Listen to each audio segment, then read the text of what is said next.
I'll be your chairperson for this round. My pronouns are she, they. Adding with me are the wonderful Chia, Rachel, Retno, and Zudi. So may I ask them please to introduce themselves? Hi everyone, I'm Rochelle. Good luck. Hello, I'm Retno. She or her pronouns. Hi everyone, my name is Chia. Sorry, Zudi, you go first. It's okay, Kak. Asia dulu. Okay, hi everyone, my name is Chia. Have a great debate.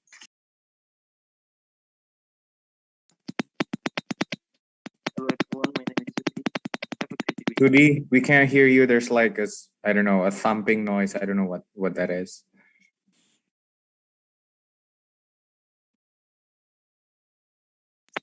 Okay, is it?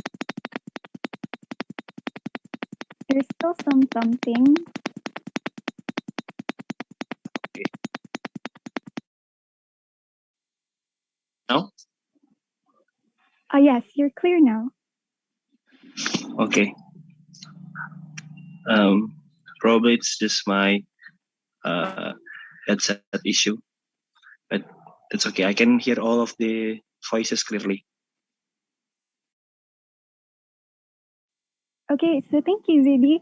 So anyway, before anything else, I would like to congratulate all four teams for moving on to the Novice Grand Finals of Ganesha Open 2021. So just a couple of reminders before we start. So one, please be wary of each other's pronouns and POI preferences. And two, in line with this, so kindly indicate them, your pronouns and POI preferences, before you start your speech or probably in chat. So without any further ado, debating on the motion, this House regrets humanity's fear of death, calling on the Honorable Prime Minister, hear. Recording in progress.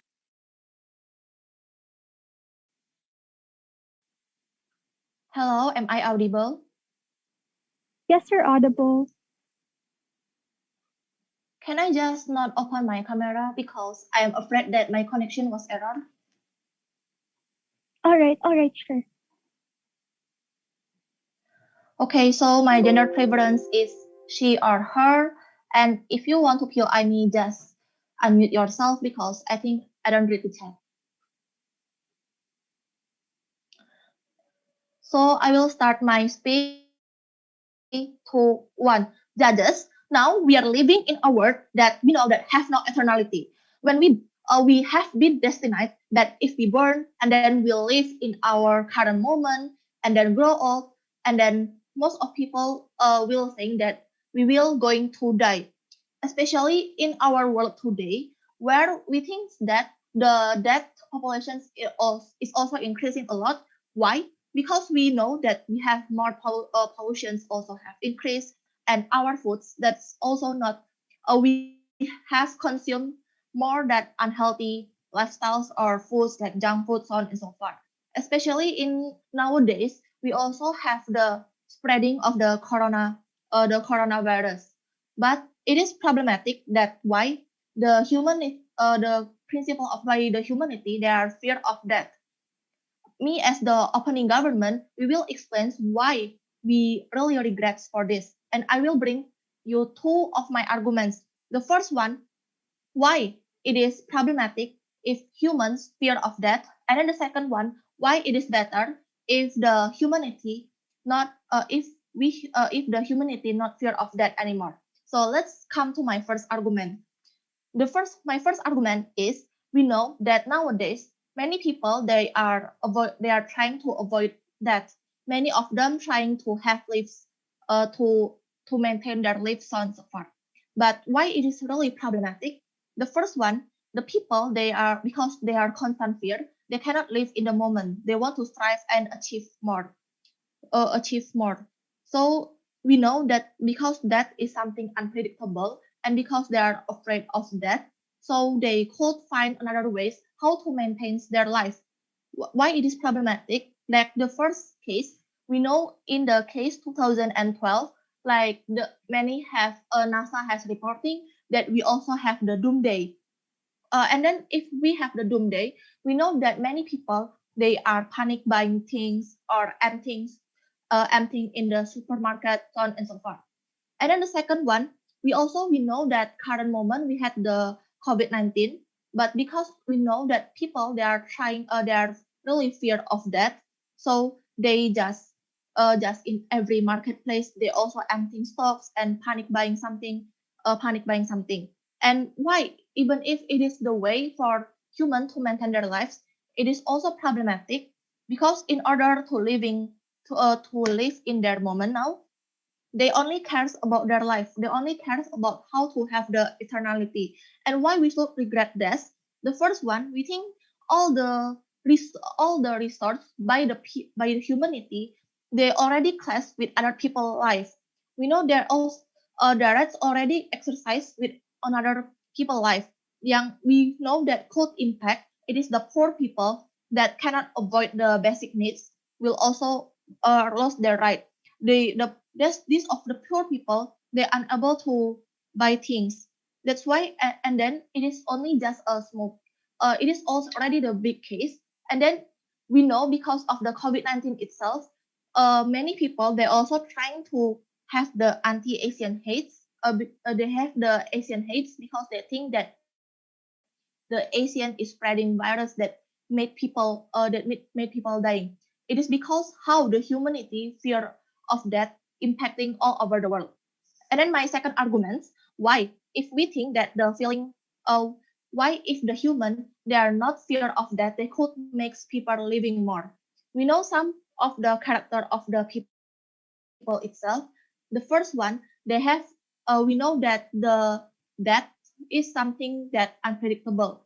That's why most of people, they are afraid of the death because maybe they afraid of the death afterlife, so on and so forth. But we think if the people they're really afraid of that, they will kinda of use all the resource to achieve or to maintain their lives anymore. But we think compared to the to our side, we think if the people they not really afraid of the death anymore, we think they could enjoying their lives. Like why? Because they know they someday they will die. That's why they could make some resource how to when they die they couldn't have regrets anymore. Like example, because they know that someday they will die, they could helping more people or they could do something useful they could do something useful to people. That's why they think if they one day if they die they won't leave any regrets because they we also know that that also is unavoidable. Even if also the opposition side they will say that if in the opposition side because they are no sorry because they are afraid of the because they are really fear of the death.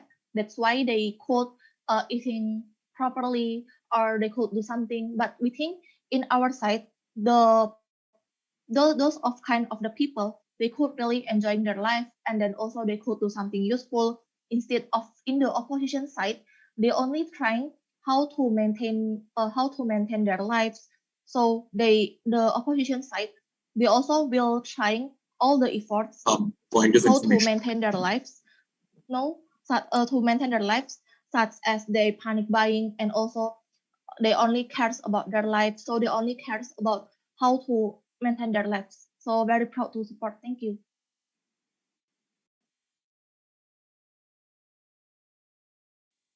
All right, thank you so much, Prime Minister. Now to open the case of the opposition. LO, here. Yeah, I'm audible, right? Yes, you're audible. Yeah, just give me 10 seconds to connect to my class.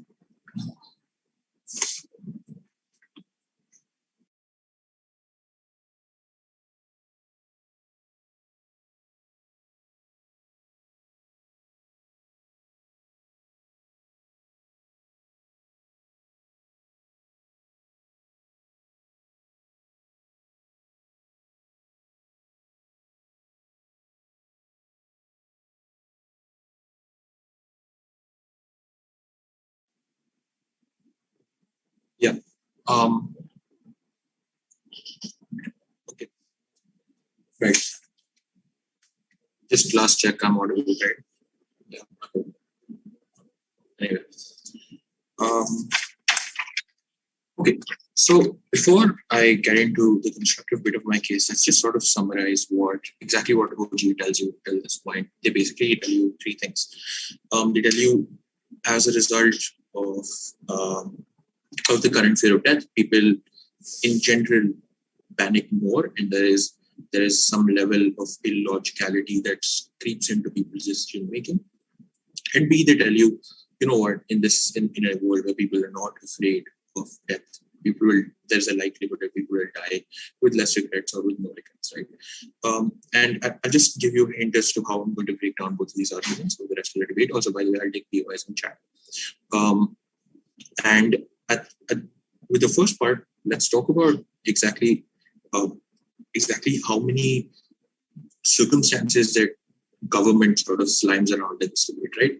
When we talk about general panic and panic buying and let's say COVID-19 being labeled as an Asian virus, not only is it the fear of death that promotes this, but also a lot of other factors, a lack of scientific education, a lack of understanding on the side of people, a lack of effective communication from governments, all of which are things that can perfectly be solved and fix the issue at hand. So what government proposes to you is an absolute problem solution mismatch, because they fail to talk about all the problematic characteristics of what death is, and they fail to deal with that, which I'll point out in short.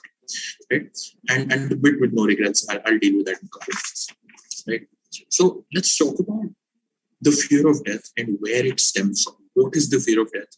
What bits of people's decision making would change if there was no fear of death? So broadly, in three ways. In the most fundamental way, the fear of death evolved because humans wanted to procreate. Every animal wants to procreate, and that's why an antelope probably runs from a lion, because they eventually want to procreate and have a next generation of children. It's a fundamental evolutionary response, right? And that's something that has gone down to humans as well. But how does it fit into our more modern context? Is A, responsibilities, right? So it is at this point that we should talk about levels of happiness and long-term and short-term happiness, when the goal for a human is maximizing happiness over a human lifetime, right? So when we talk about long-term and short-term happiness and what maybe a deeper level of happiness is, we talk about how fulfilling responsibilities, contributing to society, raising a family, raising a child is a deeper level of happiness than probably going and smoking up and having a little bit of alcohol or jumping off a plane and having fun for 15 minutes. Right? The levels of happiness you can possibly achieve due to you fulfilling responsibilities and you taking on the responsibility that you will take care of a certain child or raise a certain child and then seeing them succeed is a much higher level of happiness in the human lifetime, right? Except that this itself stems from the fear of death, right? You were afraid that if you die, then who will take care of this child, right? And it's a fundamental human response, and why people fear death. People don't want to be left, don't want to go out of this world with no idea of what's going to happen and fail to contribute to society and no idea of what's going to happen to their children, right? And beyond that, it's also the third characteristic that we give you is that grief is a fundamental part of the human response, right? The fear of death also comes because of the grief that you would spread to people around you, right? The point at which you think about today, that if you died today, how would your parents feel, right? And that's a fundamental thought we've probably all had. Right? It is that point that we realize that a basis of a lot of fundamental human relationships are how the other person would feel, the empathy that you feel for another person if they lost you, or how you feel about another person if you lost them. And we believe that the fear of death is therefore a fundamental part of many human relationships that we build today. Right? So it is at that point that we realize the real consequences of not having this factor of the fear of death. Right? Because what's going to happen? Like opposite proposition talks about, people are probably going to want to die with less regrets, right? And people are probably going to have a big bucket list, at which point they would probabilistically analyze, okay, you know what, there's maybe an 80-90% chance that I won't die in this. Let's go ahead and do it. Right? In today's paradigm, what happens is the trigger of the fear of death takes the negative of perhaps dying and inflates it much more so as to the cost benefit analysis is made differently. Right? But in their paradigm, their cost benefit analysis in their best case is taken probably probabilistically, right? You just take the odds of you jumping while dying out of pain and then make a decision whether you want to do it. And the likelihood is you probably want to do it because it's really fun and you have not built the evolutionary relationships. You do not have the same grief-based, same responsibility-based relationships that exist in the real world. So, right? So 3 constructives that we then do. A, the maximizing happiness over a human lifetime will actually reduce. People will tend to gain more happiness over the course, less happiness over the course of a lifetime. B, human evolution, scientific advancement, and general safety measures in humankind will have reduced. Right? And C, we will have less productive, more impulsive, and worse relationships in general. Right? So upon point A, which is sort of linked with point C, right? In general, maximizing happiness involves you also maximizing the time that you are on this planet, right? Maximizing happiness by the I won't take POS unless you ask now.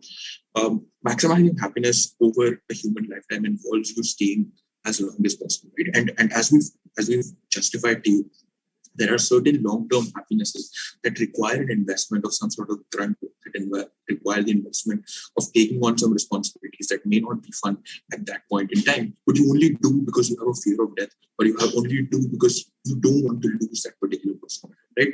And the same goes for any other more risky decisions that you take. So as to you give up that happiness to maximize your happiness with your particular child because you don't want to leave them alone. Right? So it is at that point that people will make less familial bonds. People will tend to make more risky decisions, which will simply reduce their lifespan, which reduces the amount of happiness they gain over time. Which means there are going to be less wholesome families. There are going to be less people who want to have children. And there are, in general, we lose that familial bond that exists in humanity. B, and this is something Naman will expand upon, evolution and scientific advancement will reduce. Right? What is the fundamental reason humans have developed so much? Why do we have airbags in cars? Why do we have so much going into cancer research? People don't want to die, right? And it is at that point that you realize that, without a fear of death, the reason for people to develop in terms of science reduces. The reason for people to invent the next cure for cancer reduces. And see, we will have people with more impulsive relationships and less grief-based relationships. So in general, we will see a devolvement of what human relationships are. And for all these reasons, and Naman will expand upon them, very, very proud of those, and we'd like proposition to engage in these activities. Thank you. All right, thank you so much for that. Now to respond, that is call on the DPM. Here.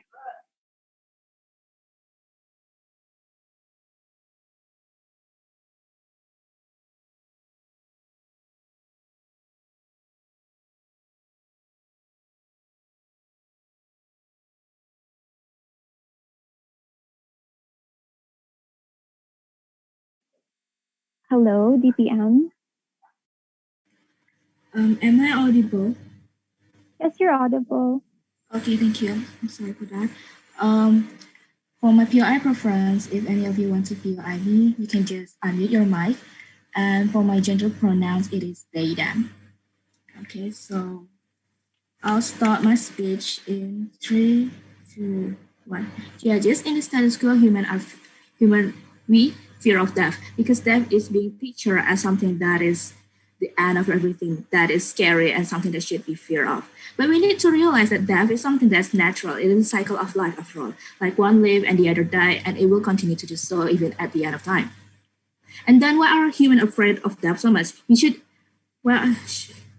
shouldn't be afraid of it because it is a natural thing to do in life after all. And then that is why we shouldn't fear death, and that is why we regret humanity fear of death so much, right?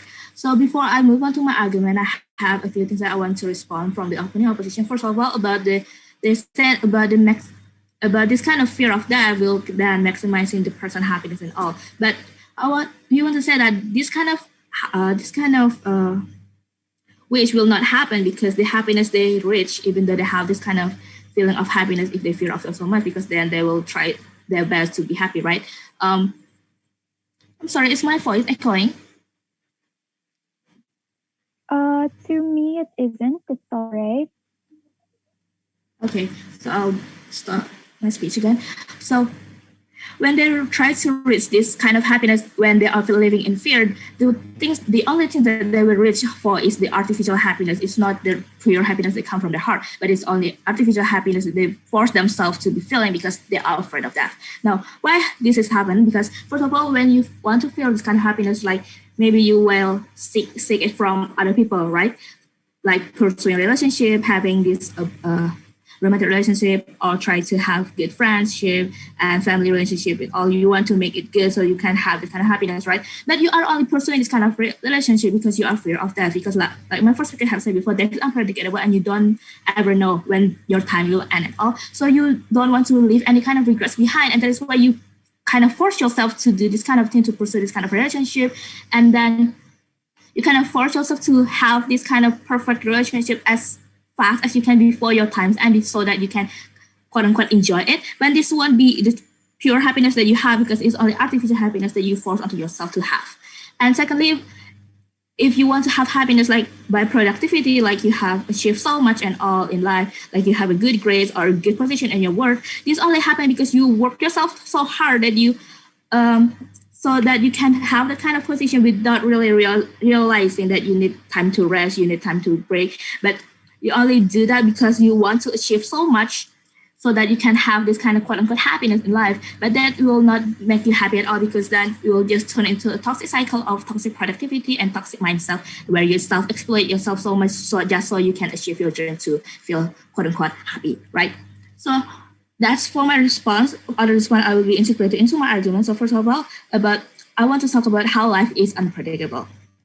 Like my first speaker have said, all things in life is unpredictable. As people say, the only predictable thing in life is its unpredictability, right? And that is also applies to death and also any other circumstances in life, right?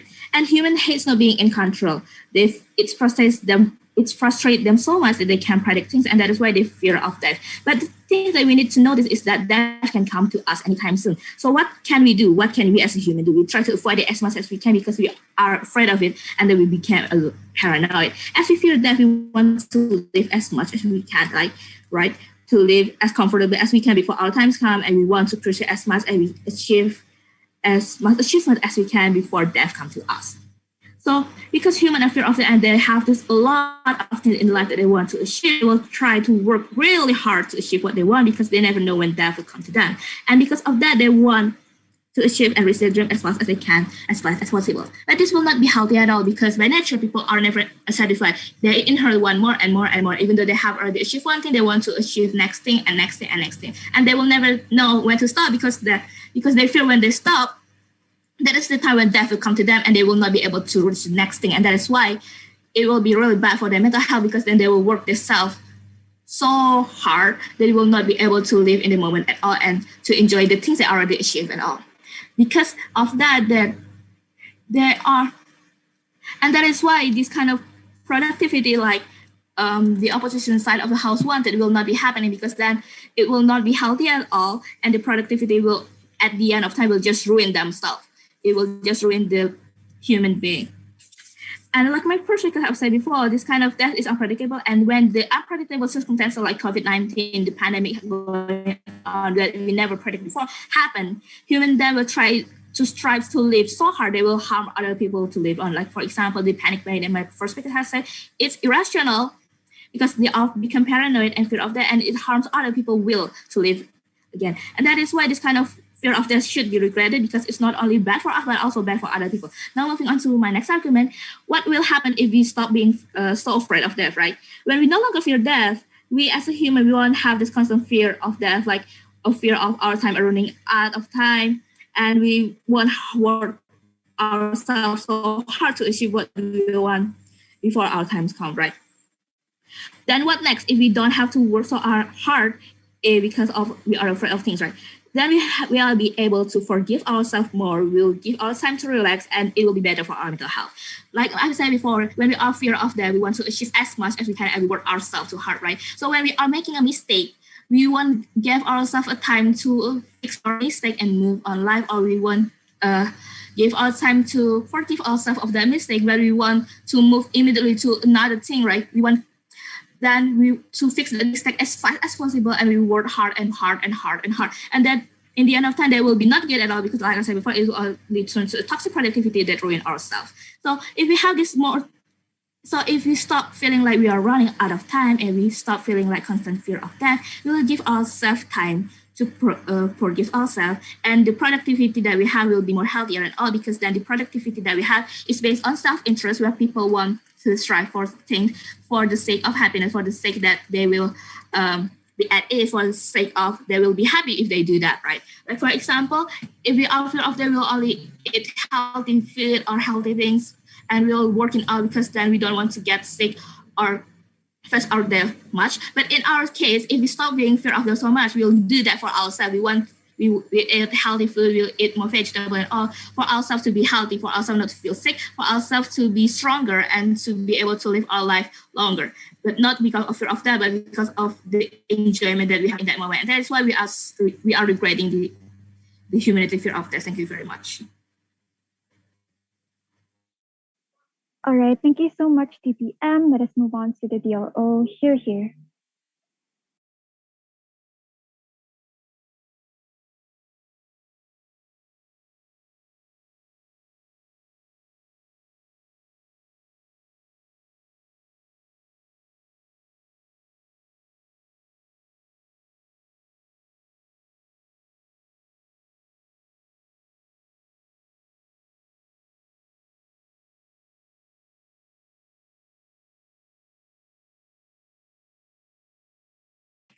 Am I audible? Yes, you're audible. Okay, so I'll be starting my speech in 3, 2, 1. Okay, so adjudicators, the first thing that the opening government had come up with in their speeches was that in the status quo, people only care about their lives, and that in the status quo, things like panic buying take place because of the fear of death. Adjudicators try to understand that things like panic buying and all of this that the opening government had pointed out would happen even if there was no fear of death as well. Adjudicators try to understand that human beings happen to be rational creatures. So even if they do not worry death, their decisions will still be driven by a constant analysis of what is beneficial for them, right? If there is no fear of death driving people's actions, then what is going to drive people's actions is a constant, cost benefit analysis kind of a thing. Any rational person would know that, if some kind of a lockdown is impending, then supply of essentials will get affected, right? So panic buying is anyway going to happen. If you know that the supply of toilet paper in the next few months is going to be hindered, then you will want to, have some toilet paper in your house, just, as a preventative measure. So what is going to happen is things like panic buying will take place whether or not there is a fear of death, because human beings happen to be inherently rational. If something is essential for your sustenance, you will definitely want that. You won't want your water supply hindered whether or not you fear death or not, because that is something that makes your life comfortable, and any rational creature wants to make their lifestyles and like their lives more comfortable for themselves. Also, adjudicators try to understand that human beings, anyway, will be prioritizing themselves and their families always. So the argument that the proposition has come up with, that people will only care about their lives in a world where there is fear of death, that is completely, baseless, and that has not been grounded very well, for the very simple reason that human beings happen to be rational, and they know that they can maximize the benefits for themselves by prioritizing themselves over, say, prioritizing others. Even if there is no fear of death, there is like no reason for like every human being to be super compassionate and to not prioritize their own interests over, doing compassionate things. Also, adjudicators try to understand that when the proposition comes up and says that people will be enjoying their lives more if there is no fear of death, then again, there's something that is not necessary, since pain of death will be there even if there is no fear of death. I repeat, even if there is like no fear of death, it's quite likely that pain of death will be there. Adjudicators understand that Point, once CG. attached to someone, I'll take my POIs in chat. Sorry, I didn't tell earlier.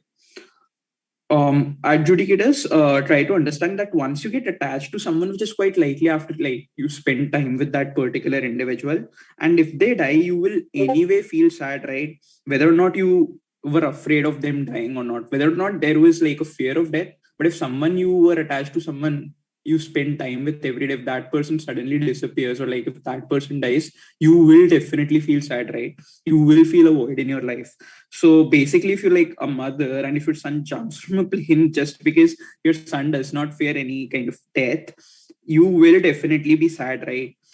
So the argument that the proposition has come up with, that people will be able to enjoy their lives more if there is no fear of death, that is completely baseless, because the pain of death will anyway will be there.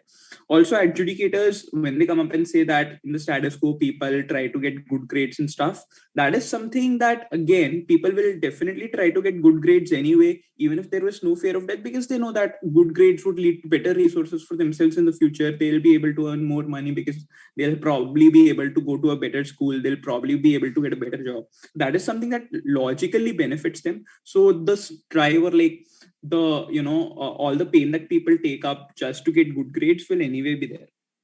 Also, adjudicators try to understand that when the proposition comes up and says that efficiency is going to get reduced once there is like a fear of death, then adjudicators try to understand that if there is no fear of death, then it's logically deductible that there will be more deaths, because what is going to happen is, if there was like no fear of death, then in the coronavirus crisis nobody would be wearing masks, so anyway there was going to be more deaths, right? And a situation where there are like more deaths, it leads to more chaos, it leads to like more difficulty, and like it leads to loss of people in important positions and loss of productive people. So the efficiency of the society as a whole gets reduced in their side of the house rather than in our side of the house, where people are vigilant and people will be wearing masks in pandemics. Also, adjudicators try to understand that staying longer is something that is inherently advantageous, right? If you stay longer, you can contribute more towards the world because obviously you have more time. And suppose if you're a professional, if you do something then for the society, if you die, it is difficult to replace you, right? For example, if you're doing some job X and if you're doing that like a professional, and if you're like doing that well, it'd be hard for people to find a replacement for you. And fear of death does lead to increase in life expectancy because there will be less recklessness. I'll again say the older example that if there is a fear of death, there's like a reason for me to wear masks. Otherwise, there's no reason why I would want to wear masks, right? Because masks make me feel uncomfortable or something. They do not allow me to breathe well. Also, adjudicators try to understand that certain human actions are completely motivated by the fear of death. For example, a family rationally might not have any incentive to, bring to like rear a baby and provide for a baby, because it's financially hurtful for parents to, look after the bringing up of their children. But the reason that motivates them is because they want to ensure survival of their kid, right? And that is because they fear the death of their kid. Also, adjudicators, scientific advancements are almost completely driven by the fear of death, right? For example, fire was discovered by the early man because the early man was afraid of wild animals and the dark and was inherently afraid of death. And that is why there was a reason for them to like search for ways to like increase their life expectancy, and that is why they were able to come up with inventions like the wheel and the fire. Similarly, cars with airbags happen to be more expensive. If there was no fear of death, nobody would want to buy cars with airbags. And what is going to happen is we're going to have a situation where there will be a lot more accidents. And as I've told you that people staying longer is inherently beneficial for the society, it will be hurtful for the society. Again, no money will be spent on cancer research if there is like no fear of death, because the only the only thing that you gain out of like cancer treatment is lesser death, right? And if you are not afraid to death, why would you want lesser death? So like, why would you want to come up with a treatment? Also, adjudicators try to understand that fear of death is something that is not crippling. For example, if I know that I can incur a car crash if I go out on the roads, I will still, go out on recreational drives to enjoy myself. It's not that if I know that I might die on the roads, then I'll never go out on the roads, right? Thank you, and very, very proud of us. All right, thank you so much, DLO. Debaters, please be mindful of your time. Now let's move on to the closing half of this debate. Member of the government, here. Test. Am I audible? Yes, you're audible. Okay, my POI preference through the chat. Wait, let me set up a timer for myself. Okay, starting my speech in 3, 2. Starting my speech in 3, 2, 1. Panels, listen, that this debate is under the opening word is kind of messy, right? Now let's reconstruct what is actually when this narrative or word where the human native fear of death is exists, right? It's under 3 characteristics. Firstly, human fear of death because they are expecting or they are always under the imagination of what is happen after the real life. Second, what is their legacy is going to be given towards the other people or maybe towards the society as a whole. Thirdly, it is the social contracts that whether they are already being useful in society or whether they are already beneficial for their family or towards each other, right? In the end of the day, we believe that why human itself fear of death because they fear that they cannot fulfill those characteristics. So that's why this narrative is exists in the very first place, right? Before how closing government enter this debate, we will reconstruct on how it's going to be that this narrative is going to be impactful for impact the narrative of the how social living. And second, I would like to bring the case on how this is really badly harmful for the religious human or religious community. I will trigger this. It might be where might be triggering in the end of the day. Okay, now before I'm moving on to my contribution, firstly, I would like to respond to the case of opening opposition about how the people will care their life about more safety, right? How they using COVID mask and so on and so forth. I think this is out of the debate. You cannot buy this premise because this we are not talking about this. We're talking about the value of the fear of the death itself, right? I think the COVID mask itself it could be mitigated, and how will in the end of the day people will giving you a replacing or replacement. I think they never explain the significance when the moment you are cannot be replaced, right? The only the people who are care that you are being replaceable are your family as your support system. So I think this argument is doesn't important enough. Now moving on to my the rest of my rebuttal will be integrated in my argument. Firstly, I would like to explain to you how the narrative impact itself, right? Firstly, we believe that how people will think life is one big chance, right? Firstly, people are pursued to be perfect, right? You have to utilize yourself as good as possible, like as if your life is too short for yourself. Then it becomes a double in the end of the day, how this demand of society that you have to be as perfect as possible, it creates a double burden for people itself, right? The double burden harm itself. The moment because you know how you create a choices in your life, it's going to be to first either yourself or yourself or people dictating you. How the option a second option how the other people dictating you. Example, your family maybe under the unfortunate circumstance, it will be likely harming the vulnerable that we talked about under this debate. That is the disenfranchised people, right? Now, before I explain how disenfranchised people harmful with this narrative, that's why we regret. Firstly, I would like to explain to you what going to be happen when this narrative it doesn't exist. Firstly, we believe that there is no parameter of good life that you are being demanded before you dead, right? How that you I think this is like the narrative like you have on like how nowadays a lot of young people already reach like on 25 years old, you already have 20 millions of stocks, or you are already billionaire in 30, or creating at the end of the day it creating a lot of direct comparative towards the people who have the same age, right? Why are you 35 that you still poor, or you are not rich enough in the end of the day? Then in the end of the day it's construct to people the moment in 25 years old you are not married yet, then you are a failure, your life is meaningless, then the moment you death is nothing useful in the end of the day, right? I think the standard would not be happen under our side, because in the end of the day the death itself is meaningless. Then it's up to you, completely up to you what is going to be to do with your life. There's no parameter of good life is exist, so therefore people have a lot of chance. They will not fear to try anything that they think it's going to be their way in the end of the day, right? So now moving on how these disenfranchised people could be harmed by the narrative, right? we have to actually have seen happen how disenfranchised people, how the capitalism in very capitalistic world and high surviving world, giving the standard very high standard of living, right? Society demands you or dictating you to success, to have a very competitive, right? So that's why like how in several like in Asian culture, like Kiasu culture exists, right? The moment you fail or you are the moment you fail, then you will seen as you just waste your time of life. Then you are useless, right? You are useless, right?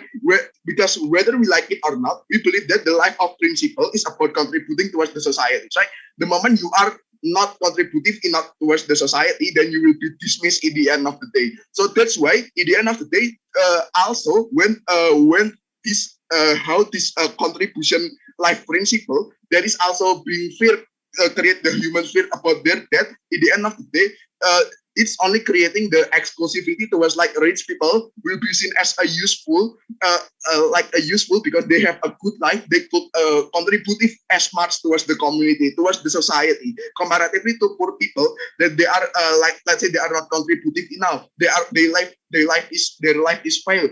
So even if they are dead, there is nothing for a lot of people comparatively. If you are like president, you are a good president dying, or maybe you are something that need to be immortalized, right? So that's why it harm this narrative of death harm the disenfranchised people. Lastly, I would like to talk about the religious community. The religious itself demand you to getting salvation before afterlife, right?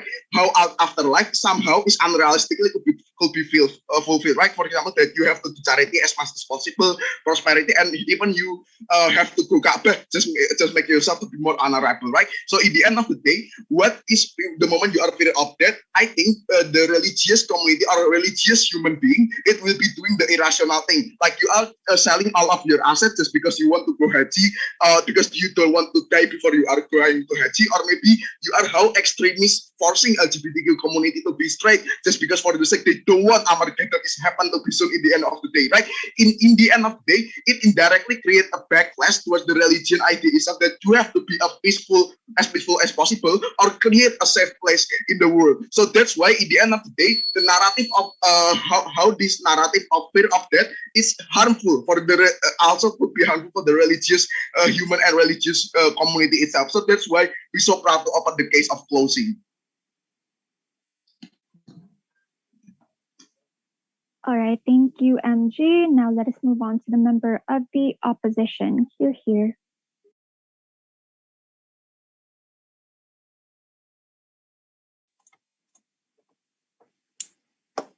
Am I audible? Yes, you're audible. Okay. So my gender preference is she, her. And if you have any POIs, you can redirect the POIs on the chat box. I will not respond to any POIs that is raised by unmuting your speaker. Please respect that. Okay. So I'm going to start my speech in 3, 2, 1.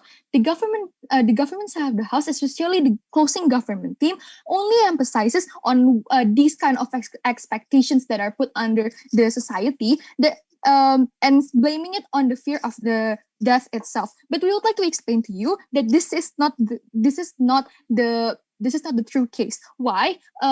They stated the examples as people are expected to gain more capital, to be rich, to be impactful in the society, because it's because of a fear of death. And when the death is meaningless, so they can do and enjoy things more, right? But I would like to say that it's not because of the fear of death itself. Those kind of expectations are created by the social contract. It's those kind of expectations are created by the society itself. Why? We can, even if the fear of death doesn't exist, you must understand that people have tendency to actually minimize their pain and also maximize their pleasures, right? And by doing hard things, by working hardly and gain more and more wealth is just a way for them to gain more pleasure and to minimize their suffering of not owning anything, right? And this is just a tendency of human nature. It's not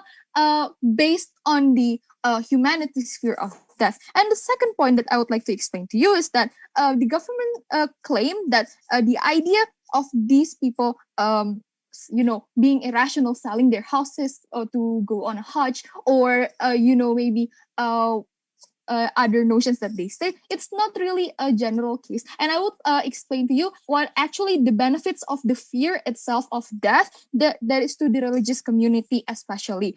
And we, as the closing opposition, would come to this debate and differentiate our case from the opening opposition by explaining to you that why fear of death is the only way, the only effective way to actually instill good incentives and to give meaningful life towards these people and to the society itself, and show tangible benefits that are only exclusive on our side and not on the government side of the house.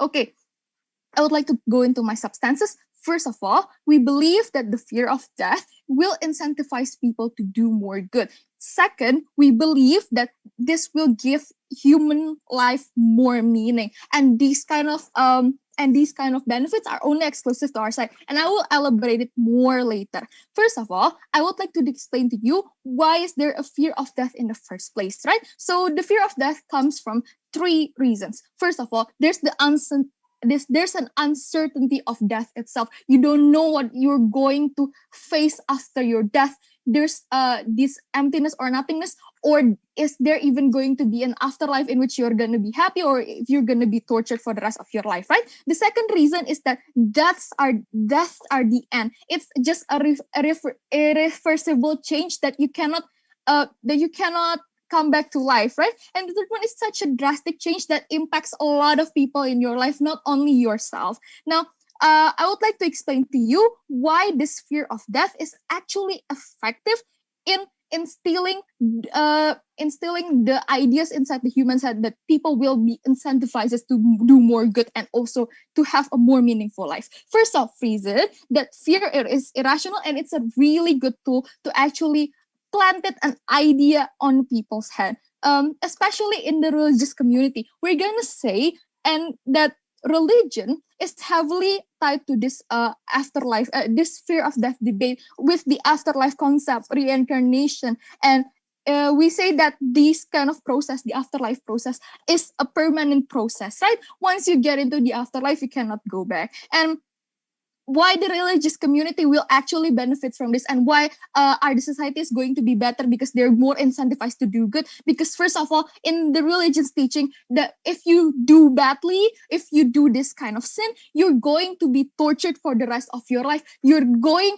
to be in this heaven, in this hell that you're tortured with fire for the rest of your life without being able to come back, right? And the second one, that because of this kind of fear of being tortured, because humans' nature they want to minimize their pain and maximize their pleasure. That's why they're trying to raise to heaven. They're trying to do more good so that they can collect these kind of points, this kind of pahala to get into heaven. You do good, like you do charity, because when you do charity, you will get like a bigger place in heaven. And you do not want to kill someone, because if you kill someone, you will go to hell, right? And the second one, why fear is so effective in instilling in this kind of idea, because people are afraid of consequences. People are afraid of this kind of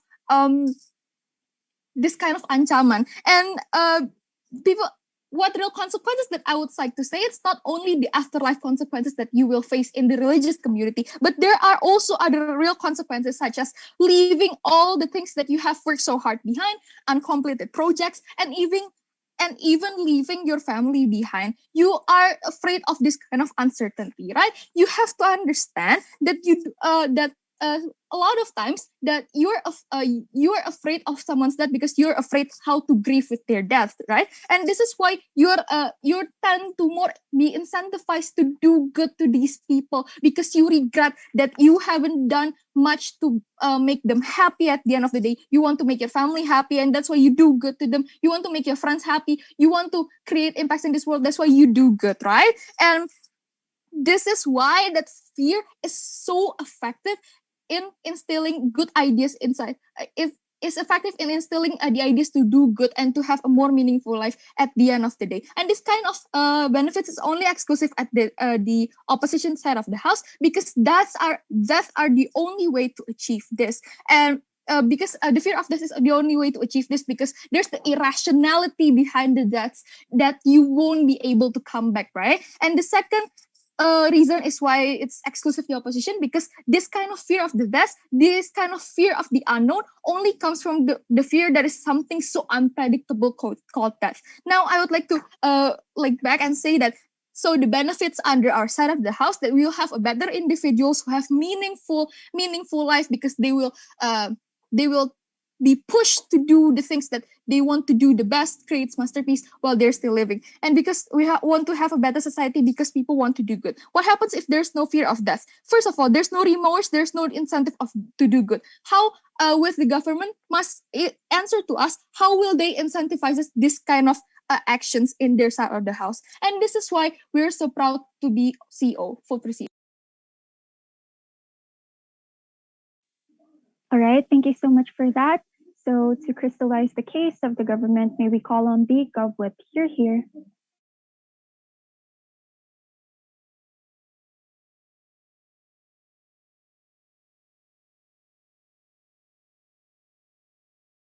Technic, I'm audible? Yes, you're audible, loud here. Okay, wait for a minute. My POI preference is through chat. Thank you.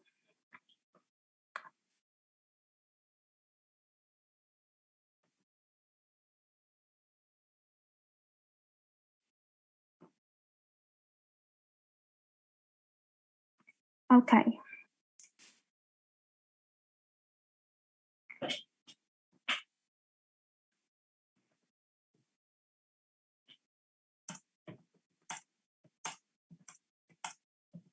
Okay. Starting my speech in 3, 2, 1.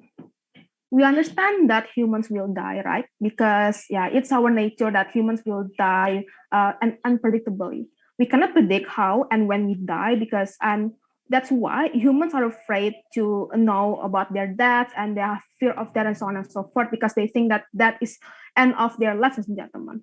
But that's why we think the important thing, considering that they have limit of time, they cannot predict when they die, how they die, so on and so forth. The important thing that they have to live is about happiness, like happiness without not feeling burdened to the fear of that, because we have to acknowledge that is a natural way of humans, right? A natural way that humans will face, ladies and gentlemen.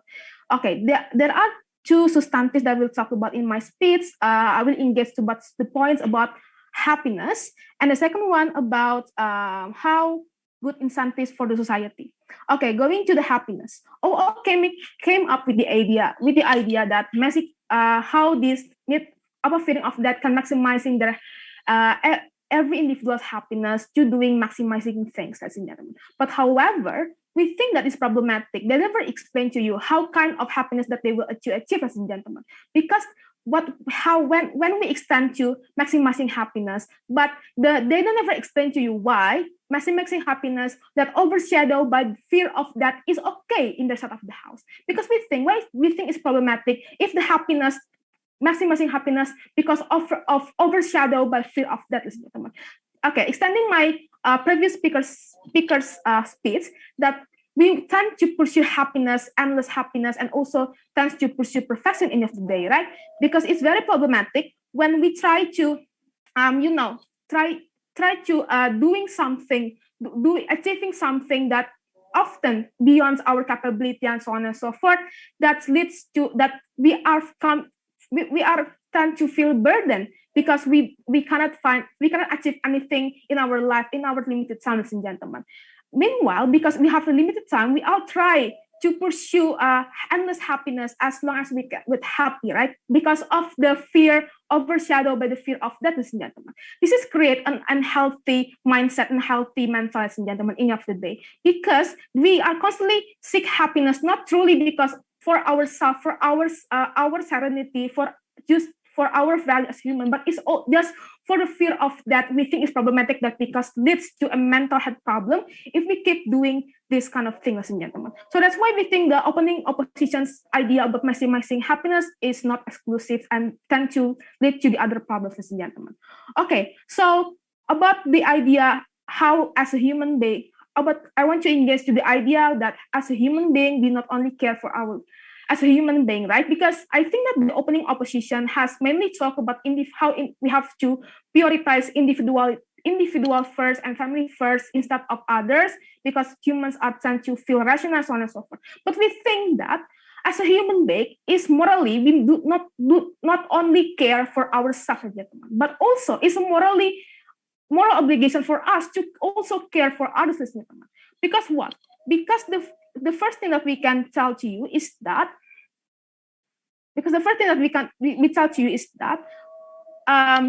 because humans are social creatures, right? Humans have morals. What is differentiate between animals and humans, right? Because with humans have a morals and we are a social creature, right? If opening opposition say that individuality, we have to prioritize our individuality because we have irrationality. No, it's called instinct, ladies and gentlemen. And animals can do that; they have instinct. But what differentiates us as human? We have moral and we are social creature. We are become more a good human, better human being, more honorable human being if we care about others, because it's a moral obligation, right? What that we taught in our religion, for example, in our school, in our family, and so on and so forth. We often told that if we want to become a good human being, we have to only care for others, ladies and gentlemen. Okay, and I want to engage to the example that are being by the opening position, right? When they talk about panic buying because of COVID-19, and it's natural for human to like doing panic buying, right? But we think that what is kind of problematic about panic buying that come from COVID-19 is that how the media portrays COVID-19 is dangerous, that leads people to think that COVID-19 will come result to that, ladies and gentlemen. So because of this portrayal of media that people are fear because of that caused by the COVID-19, they are tend to do panic buying that also makes a problem for other people, ladies and gentlemen. Okay, so that's why we think, and also Also, I want to engage to the CO's case about how this fear of death can bring a good incentives to people to do good things, and gentlemen. But we think that good things will also happen to our side and not exclusive in their side. Because of what? Because how they said that do good things because what motivates them is only just a fear of death, ladies and gentlemen. I think it's problematic because we think that how we do good things just as because of our motivation of fear of that. I think it's not really exclusive, right? I think it's better for us if we do good things. It's because our moral obligations is come from our humans moral obligation and so on and so forth, and we want to prioritize our value as humans. So that's why we want to do good things, gentlemen. It's better in our side of the house because we don't want a result if we're doing good things in our life. We're just doing good things because we just want to do good things, right? We don't want hope something good for something good for us that will happen after we doing good things, ladies and gentlemen. So that's why how incentives coming from the closing opposition is not exclusive in the side of the house. Okay, engaging to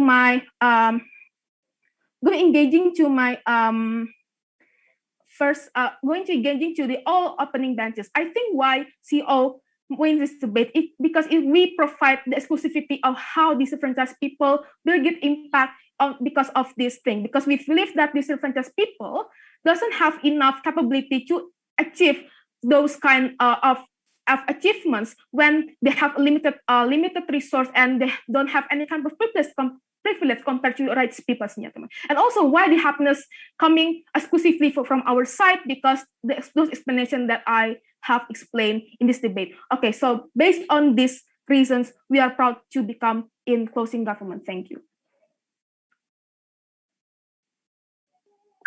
Okay, thank you, Whip. Now let's move on to the opposition whip to finalize the case of the opposition. Here.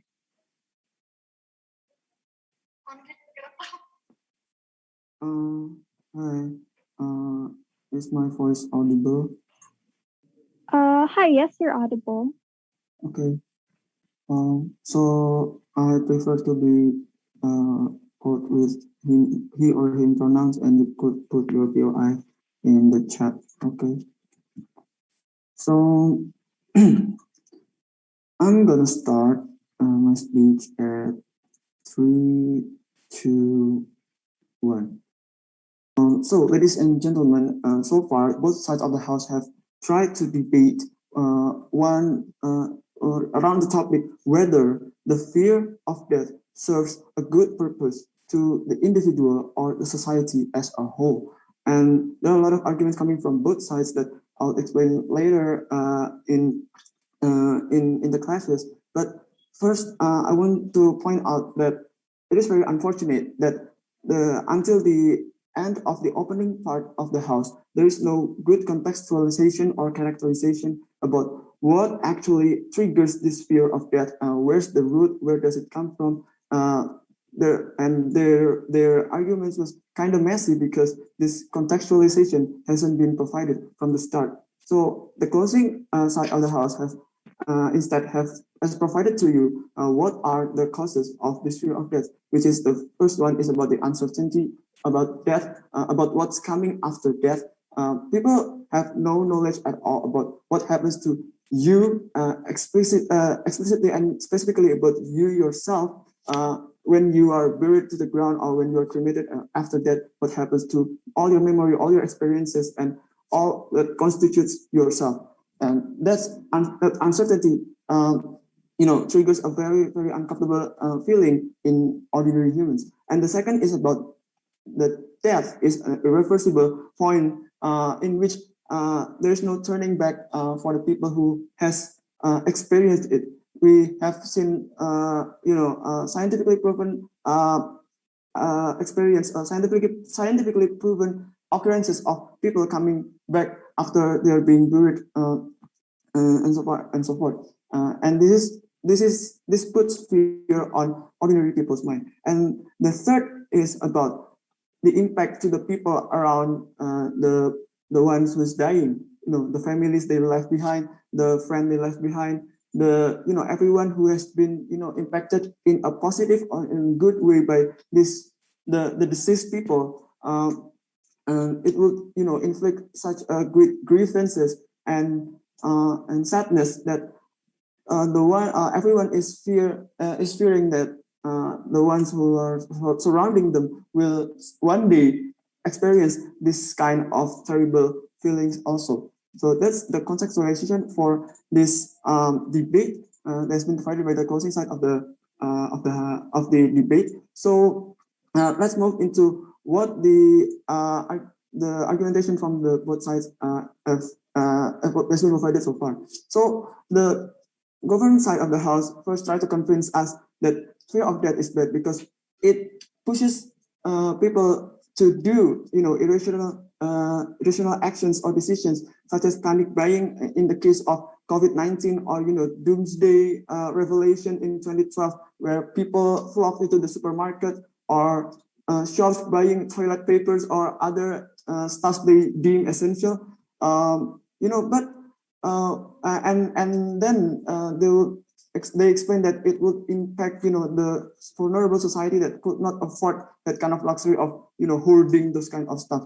But we believe that this kind of occurrences doesn't happen because of the fear of death itself. It's happening because there is a lack of scientific knowledge of awareness of what's actually going on in these people, the lack of socialization or good communication from the government regarding what's going on right now. So these people are confused. These people don't know what the right action to do at that moment of calamity. But it's not due to the fear of death itself, ladies and gentlemen. That has been proven by the opposition side of the house. So they also say that because fear of death reminds us so much about the finality of our life, so it pushes us to to work so hard to achieve good things that later in life we will have no regrets about what we have done when we are living, that we will leave good impression,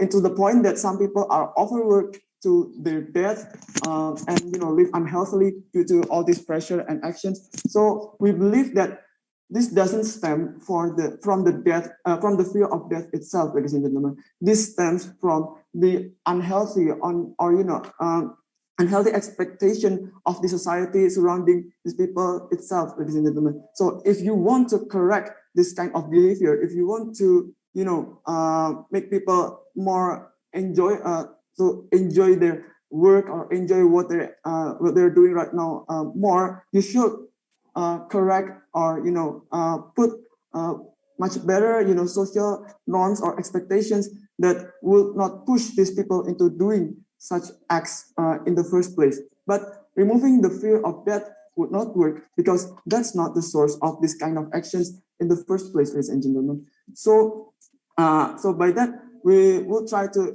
convince you by saying that our point was because it gives incentives to the people to do good deeds and also instill meaning to their life. How so? My first speaker my first speaker or member of government has told you that in religious community, the teachings of afterlife, that after death you will go to heaven where the pleasures are all there, or to hell where you are going to be tortured for eternity due to which is based on your actions and your deeds when you are alive, is very strong and very tight. It's integral part of the religious teaching. So people naturally would want to do more deeds, to do more good deeds. They will try to pray more. They would like to help others more. They would like to put more money to alms, to charity, etc. So because they want to avoid hell. Why? Because it is very innate in our nature that we would like to minimize torturing, minimize suffering, in order to maximize our pleasure or our happiness, in the most probable way that could be achieved, ladies and gentlemen. That's good enough reason for them to that's good enough reason why fear of death is good. And also it incentivizes people, it instills meaning to people, because meaning of life to people, because that is the finality, well, before you die, you want to live your life at the fullest with your family. You want to do the things that you love. You want to do the things that you have never experienced before you die. So by that, we believe that fear of death should be celebrated, not to be regretted. Thank you. All right. Thank you guys for this wonderful round. Debaters, you may now cross the house. May I please invite my panelists to deliberate with me in Discord, perhaps? Thank you.